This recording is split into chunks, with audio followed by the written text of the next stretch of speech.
नमस्ते दोस्तों आज पूरी दुनिया इजराइल और फिलिस्तीन की जंग की लपेट में है। हर देश रोज यही चर्चा कर रहा है कि क्या होगा। फिलिस्तीन के साथ बहुत सारे देश हैं, वहीं इजराइल के साथ भी बहुत सारे देश हैं। बस फर्क ये है कि फिलिस्तीन के साथ सारे ही इस्लामिक देश हैं और इजराइल के साथ वो दो देश हैं जो ज़्यादातर अपने आप को क्रिश्चियन या यहूदियों के संरक्षक कहते हैं या दुनिया की महाशक्तियाँ अपने आप को कहते हैं। लेकिन वास्तविकता ये है कि ये जो जंग है ये मुस्लिम समुदाय द्वारा एक धार्मिक जंग के रूप में देखी जा रही है। इस जंग को एक धार्मिक जंग यानी क्रूसेड की तरह देखा जा रहा है और इस जंग का असर भारत पे भी हो रहा है। भले ही भारत दोनों ही देशों से तटस्थ है, इस जंग में जंग को रोकने की अपील कर रहा है, लेकिन इसका असर भारत के एक दो राज्यों में बहुत गंभीरता से देखा जा रहा है। केरल में बीते दिनों एक बैठक की गई। उस बैठक में हमास, वो संगठन जिसे दुनिया के अधिकतर देश एक आतंकवादी संगठन के तौर पर देखते हैं, वहीं मुस्लिम देश उसको मुस्लिम समुदाय के लिए या कहें फिलिस्तीन के लिए लड़ने वाला योद्धाओं का संगठन कहते हैं।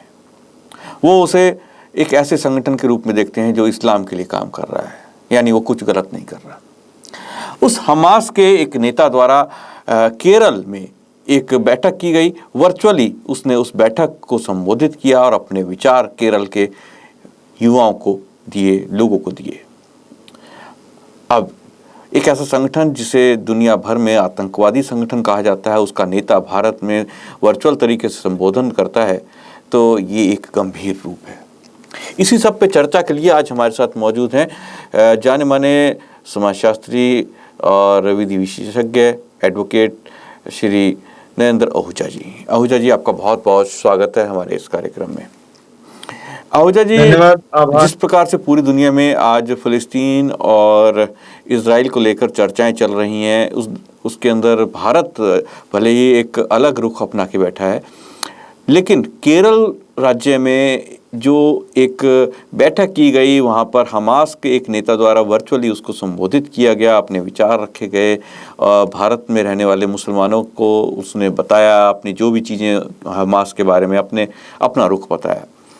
इस तरह के एक आतंकवादी संगठन से जुड़े हुए नेता का हमारे देश के मुसलमानों को संबोधित करना आप किस तरह से देखते हैं? देखिए, एक बहुत ही गंभीर और चिंता के योग्य विषय है और इस विषय का संज्ञान सर्वप्रथम तो उसी राज्य सरकार को ले लेना चाहिए था जहां पर ये वर्चुअल संबोधन हमास के एक आतंकवादी के द्वारा दिया गया। यहाँ जब हमास की बात करते हैं तो मैं एक बात बिल्कुल स्पष्ट कर दूं कि भारत सदैव जो गलत है उसका खुलकर के विरोध और जो सही है उसका पूरी तरह से समर्थन करता है। शायद भारत उन पहले कुछ देशों में था जब हमास के आतंकवादियों ने इजराइल के एक पवित्र त्योहार के दिन, जिस दिन वो अपना त्योहार मनाते हुए खुशियां मना रहे थे, पार्टी कर रहे थे और पूरा का पूरा मस्ती का पूरा माहौल था, उस दिन एक आतंकी हमला करते हुए 300 के लगभग इजराइल के नागरिकों, जिसमें कुछ विदेशी नागरिक, अमेरिकी, ब्रिटिश आदि भी शामिल हैं, उनको बंधक बना लिया और अलग अलग स्थानों पर उन्होंने आतंकवादी घटनाओं को अंजाम दिया। और भारत उस समय पहले कुछ देशों में था जिन्होंने हमास के इस आतंकी हमले का खुल करके विरोध किया। लेकिन यह हमें एक बात समझनी होगी कि साथ ही साथ जब इजराइल ने आक्रमण किया गाजा पट्टी पर और गाजा पट्टी पर रहने वाले एक आम फिलिस्तीनियों के ऊपर जब कहर बनकर के इजराइल की सेना टूटी, तो शायद फिलिस्तीन के आम नागरिकों को मदद पहुंचाने वाले कुछ देशों में भी भारत पहला देश था। अर्थात जहां भी गलत हो रहा है उसका खुल करके विरोध करना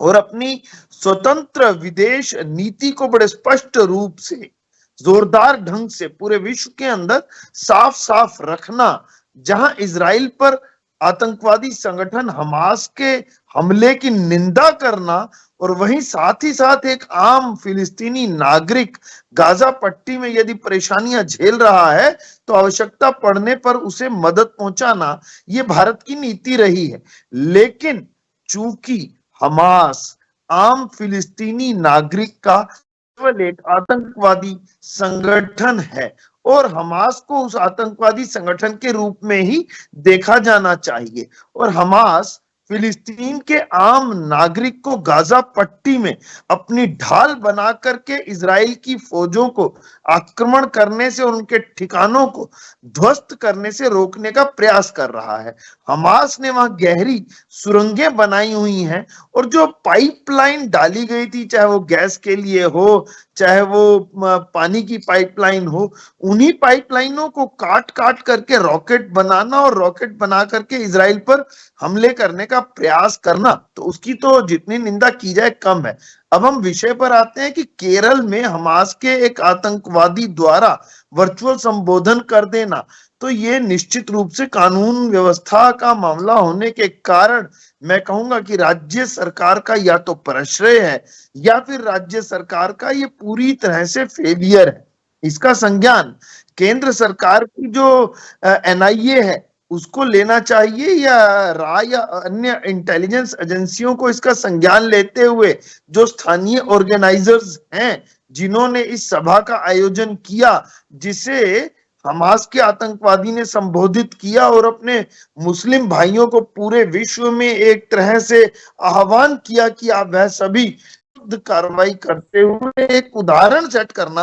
ताकि कोई अन्य ऐसा ना कर सके। जी बिल्कुल आपने सही कहा। लेकिन अब बहुत बड़ा एक सवाल खड़ा होता है कि जब आईएसआईएस ने सीरिया में जंग शुरू की और अपने लड़ाकों को पूरी दुनिया में से इकट्ठा करना शुरू किया, तब यही केरल था जहां से युवक सीरिया में आईएसआईएस के जो रिक्रूटमेंट हो रहा था उसमें भर्ती होने पहुंचे। केरल ही वो राज्य था जहां पर जब मोपला का आंदोलन हुआ हिंदुओं के खिलाफ, तो यहीं से हुआ। इसके अलावा हम देखते हैं कि खोरसान ग्रुप और बहुत सारे जो संगठन हैं, जब मुस्लिम आतंकवादी संगठनों की बात करते हैं तो वहाँ पर कहीं ना कहीं जो इसके केरल से जो गए हुए लोग हैं उनके लिंक मौजूद होते हैं, रिक्रूट हुए युवा मौजूद होते हैं। बहुत सारी कहानियाँ हमें सुनने को मिलती हैं कि केरल से लव जिहाद के मामले जो सामने आए। तो इस तरह के जो मामले सामने आते हैं केवल एक राज्य केरल से, महाराष्ट्र से नहीं आते, पंजाब से नहीं आते, उत्तराखंड से नहीं आते, उत्तर प्रदेश से नहीं आते।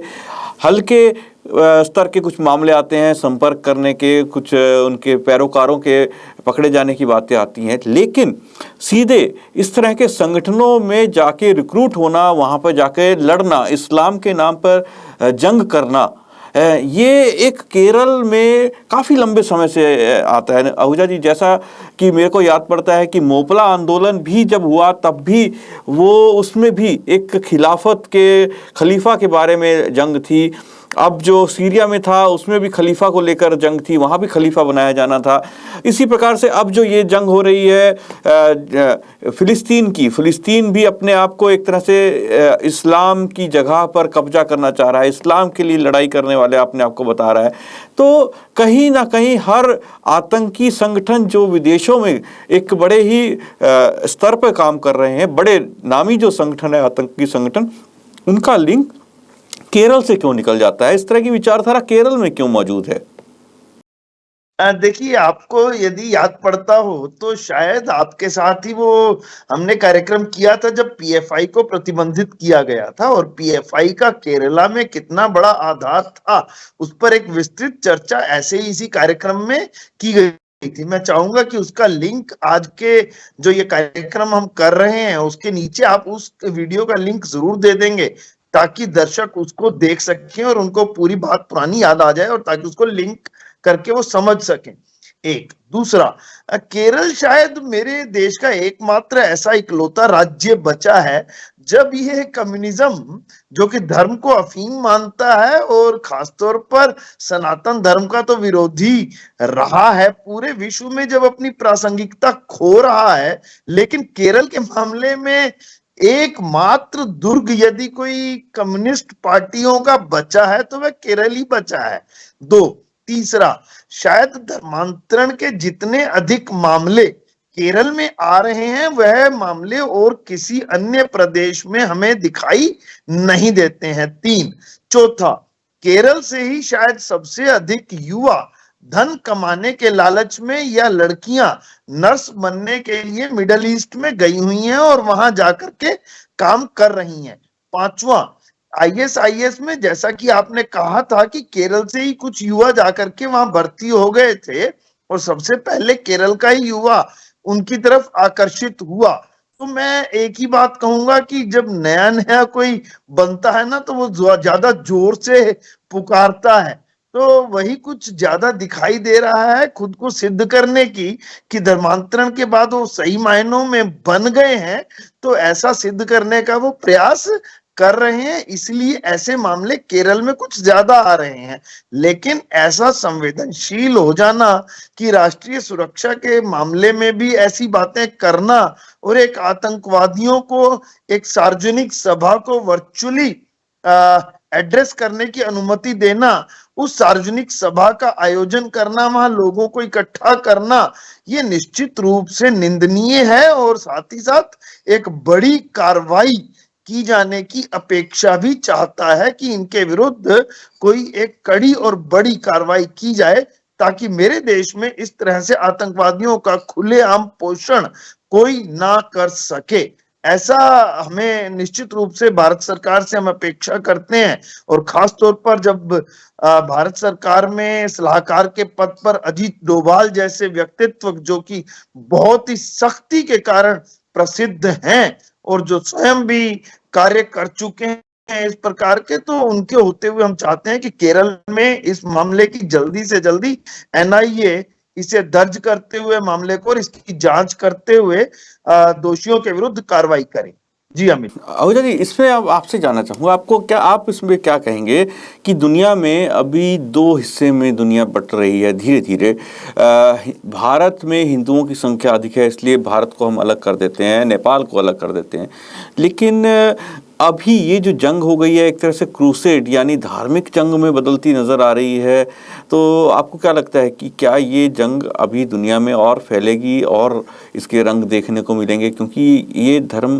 की लड़ाई बन गई है अब? देखिए अमित जी, अगर मैं सही मायनों में बताऊं तो जो एक स्थान है जेरूसलम, जो कि यहूदियों के लिए भी, ईसाइयों के लिए भी और मुस्लिमों के लिए भी, तीनों मतों के लोग, मैं इन्हें धर्म नहीं कहता हूं, जानबूझकर के नहीं कह रहा हूं, क्योंकि धर्म तो केवल मात्र एक ही है जो ईश्वर के द्वारा प्रदत्त पुरातन सनातन वैदिक धर्म है, अन्यथा ये सभी मतांतर हैं और तीनों एक ही स्थान को पवित्र मानते हुए अपने लिए बहुत उसका मुख्य मानते हैं और इंपॉर्टेंट मानते हैं कि हमारे ही कब्जे में रहना चाहिए। एक दूसरा, एक ऐतिहासिक बात हुई थी जब हिटलर ने यहूदियों का बिल्कुल ही, ये सोचो कि उनका समूल नाश करने का प्रयास करते हुए गैस चैम्बर्स में उनकी हत्याएं कर दी और यहूदियों को चुन चुन करके मारा गया। लेकिन जब हिटलर खत्म हुआ, हिटलर गिरा, हिटलर मारा गया उस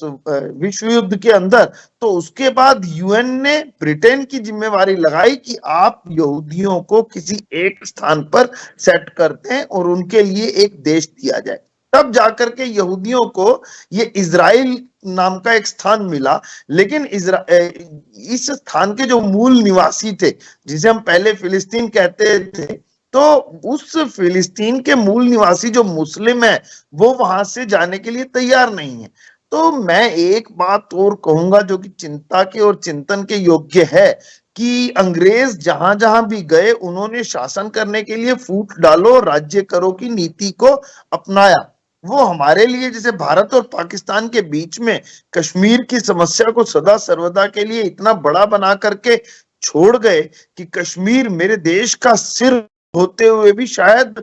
इस समय मेरे देश का सबसे बड़ा सिरदर्द बन गया, क्योंकि ब्रिटेन ने उसका ठीक से समाधान किया ही नहीं और उस समय भी कुछ नीतिगत गलतियां हुई कि हम यूएन में चले गए। लेकिन अभी तो हम इजराइल और हमास की बात कर रहे हैं। अब वहां की ये जंग शुरू से ही, जब से वहां यहूदी आकर के इजराइल नामक अपने एक देश में बसे और उन्होंने जब यरूशलेम अपने लिए अपने पवित्र स्थान पर अपनी पूजा अर्चना प्रारंभ की, तो वहां पर क्रिश्चियंस का भी था, ईसाइयों का भी था मत, और मुसलमानों की भी एक मस्जिद है जो कि तीसरे नंबर पर सबसे अधिक पवित्र मस्जिद मानी जाती है। तो एक स्थान पर तीन मतों के लोग अपने लिए पवित्र समझे जाने वाले उन स्थानों पर प्रेम प्यार से एक साथ कभी ना रह सके,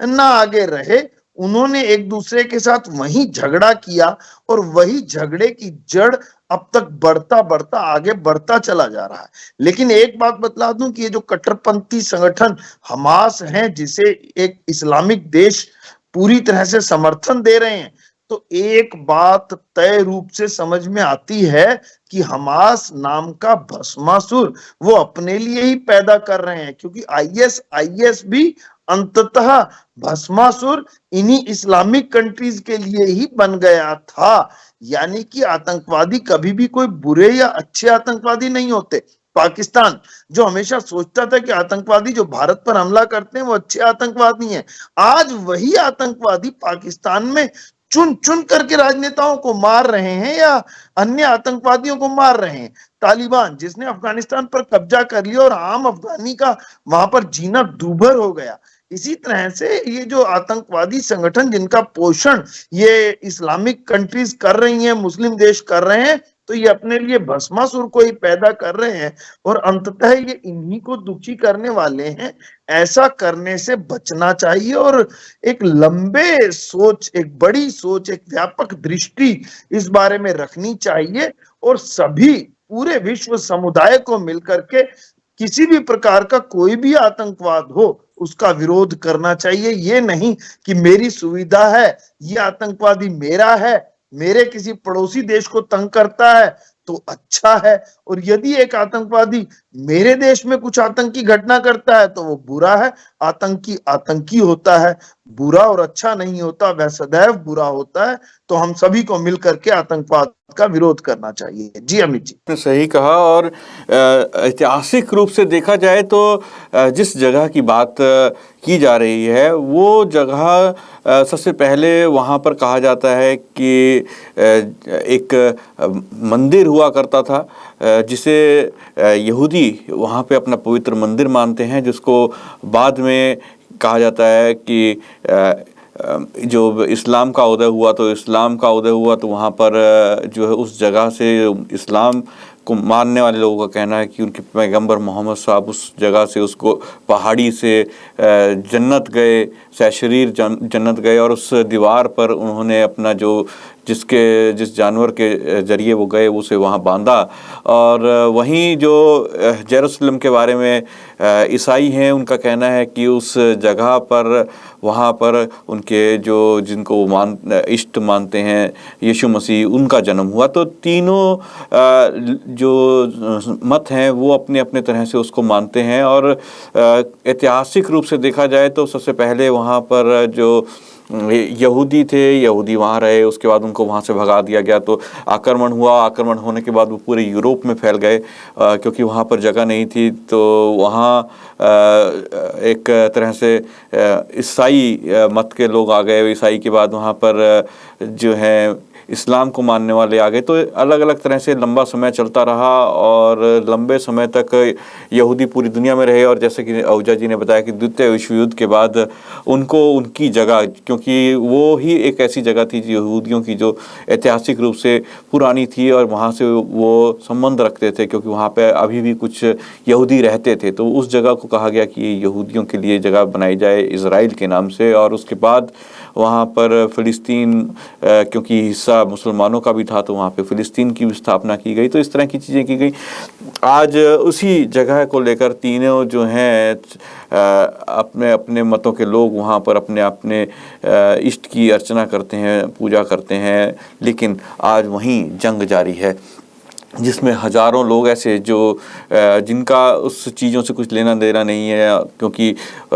ईश्वर की मर्जी के अनुसार वो वहाँ पैदा हुए हैं और अब वो बच्चे मर रहे हैं, लोग मर रहे हैं, दोनों ही देशों के। हम इसमें किसी एक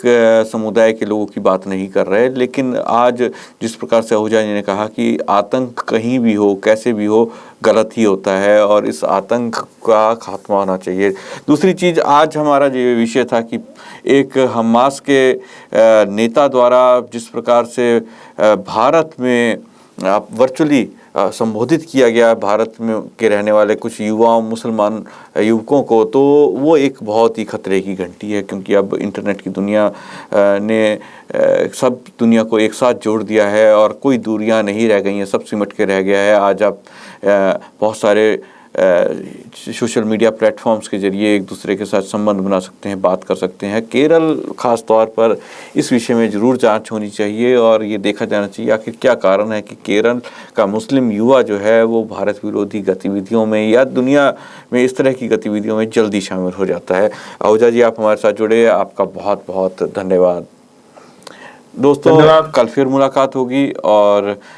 मुझे आज्ञा दीजिए आज। कल हम इसी समय मिलेंगे, इसी प्रोग्राम में। नमस्ते।